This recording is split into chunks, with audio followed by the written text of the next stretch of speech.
ओम नमो भगवते वासुदेवाय। ओम नमः शिवाय।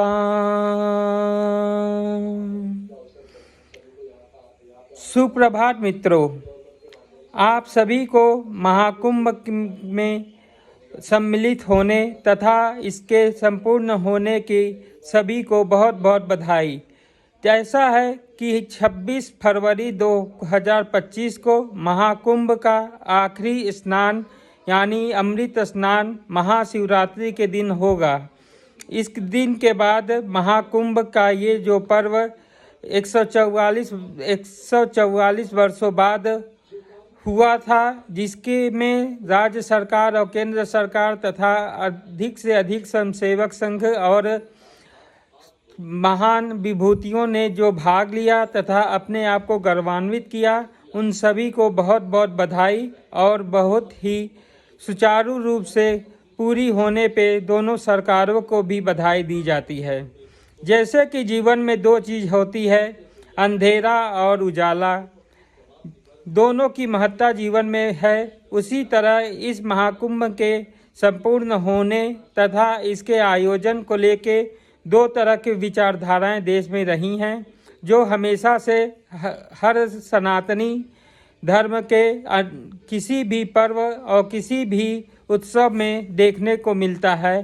तो ये महाकुंभ उससे अछूता न रहा, क्योंकि इस महाकुंभ में विपक्ष को अपनी राजनीतिक रोटी सेकने का कुछ अवसर भी मिला और पक्ष के द्वारा किए गए अच्छे कामों की सराहना उनको कभी भी रास न आने वाली एक ज्वलन दिल में एक ज्वाला सी पैदा करती रहती थी। और इसके बाद भी सफलता के बाद ये दिखाई देता है कि ये महाकुंभ सनातन धर्म जिसकी जड़ें धरती पे बहुत गहरी हुई हैं तथा जिसका प्रचार प्रसार यहाँ तक कि इसके अनुयायी कहाँ कहाँ किस तरह की स्थिति में रहते हैं, वो सभी ने देखा। महाकुंभ में यदि भारत की जनसंख्या की बात करें तो 140 करोड़ की इस आबादी में महाकुंभ में स्नान करने वाले 56 करोड़ लोगों ने स्नान किया है। यदि 140 करोड़ में से 56 करोड़ को कम कर दिया जाए तो भी 84 करोड़ लोग बचते हैं। इसमें से भी बहुत से लोग जो अपनी परिस्थिति के अनुसार न ही पहुंच सके तथा वो दूसरों के द्वारा लाए हुए श्रद्धालु भाइयों के द्वारा जल का कुछ भाग लेके अपने आप को पुण्य आत्मा से जोड़े तथा महाकुंभ के महान स्नान में सम्मिलित हुए, उनकी संख्या यदि गिनी जाए तो वो भी 20 करोड़ के लगभग होगी। तो इस तरह 80 करोड़ लोगों ने महाकुंभ में डुबकी लगा ली तथा इसकी सफलता का साथ ये भी है कि भारत में युवाओं की संख्या अधिक होने की वजह से युवाएं भी इसमें बढ़ चढ़ के सम्मिलित हुए और भाग लिए हैं। इस महाकुंभ में हमारे देश में हिंदू समाज के लोगों के 80 करोड़ लोगों के स्नान करने के उपरांत तथा ज्ञान की गंगा सरस्वती और यमुना नदी के किनारे होने वाले पठन पाठन तथा धार्मिक अभ्यासों अनुष्ठानों या यज्ञों के द्वारा जो संसार में तथा अन्य क्षेत्रों में इसकी जो ध्वनि उठी है, उद्घोष हुआ है, उससे भी बहुत ही लोग अपने आप को गौरवान्वित महसूस करते हुए इस महाकुंभ में सफलता में चार चांद लगाते हैं। सनातन धर्म की महानता ये है कि ये किसी एक व्यक्ति या एक विचारधारा के लोगों द्वारा नहीं संचालित होता है। इसमें हर विचारधारा के लोगों के विचार, विवेक, ज्ञान, विज्ञान, यहाँ सोच सभी को एक साथ समावित करके काम किया जाता है।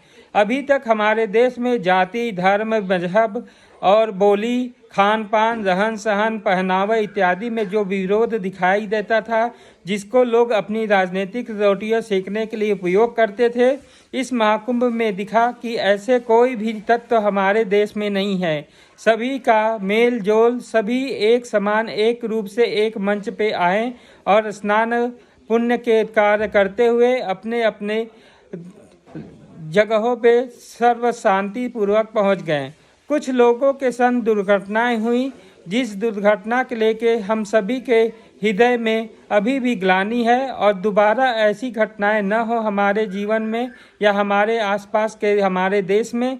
इसके लिए हम लोग को खुद भी थोड़ा जागरूक होना होगा और प्रशासन का भी अपना कर्तव्य पूरी तरह से निष्ठा के साथ बिताना पड़ेगा।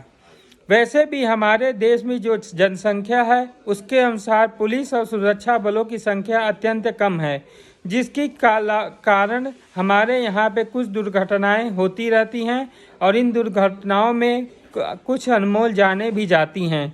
प्रशासन को और आने वाले सभी शासन वर्ग को इस चीज़ की संज्ञान लेना चाहिए, जैसे कि हाई कोर्ट ने भी संज्ञान लिया। दिल्ली में भगदड़ मचने के बाद हाई कोर्ट रेलवे से बहुत सारे प्रश्न पूछे और उनके आगे की गतिविधियों और इस तरह के इंसिडेंट को रोकने की उनकी विचारधारा को भी जानना चाहा। ये चीज़ें तो अच्छी और पॉजिटिव चीज़ें हैं जो कि हमारे भविष्य में काम आएगी और इस तरह के आयोजनों से एकजुटता की मिसाल बनेगी और हम लोग आगे एकजुट होकर कार्य करते रहेंगे। सबसे बड़ी बात थी कि जिस देश में इतने लोगों ने स्नान किया उसमें हमारे पड़ोसी देश नेपाल से 50 लाख लोगों ने भी आकर अपना पुण्य प्राप्त किया और अपने कर्तव्य का निर्वहन किया, जो कि वो सनातनी परिचय और पताका को अपने हाथ में लिए हुए थे।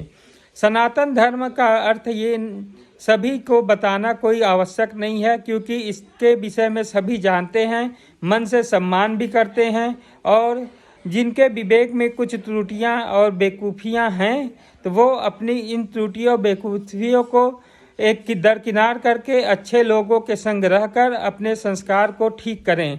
जैसे कि कुछ विरोधी भाषी लोग थे सनातन के, वो भी अपने पुण्य प्राप्त करने के लिए अपने राजनीतिक स्वार्थ को छोड़ के वहाँ पे उपस्थित हुए और उन राजनेताओं की तरफ से, उन पार्टियों की तरफ से थे जो हमेशा सनातन और भगवान राम के ऊपर प्रश्न चिन्ह लगाते थे। वो भी वहाँ पे आके नतमस्तक हुए, अपने आप को गौरवान्वित महसूस किए हैं।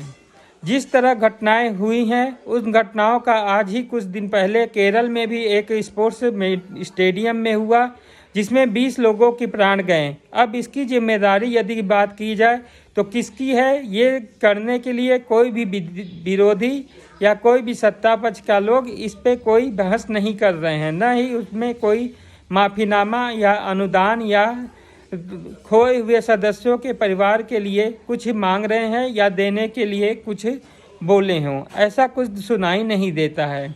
जहां केवल 50,000 लोगों की क्षमता वाले स्टेडियम में इतनी बड़ी दर्दनाक मौत हो गई, वहां पे यदि 56 करोड़ लोगों का स्नान करना तथा एक एक दिन में 4-4, 5-5 करोड़ का आना और उनको व्यवस्था देने में थोड़ी त्रुटि हुई, तो इसमें बहुत ही सोचनीय बात है और उसे फिर से न हो, इसको तरह से पूरी तरह से सभी को अपना कर्तव्य निभाना चाहिए।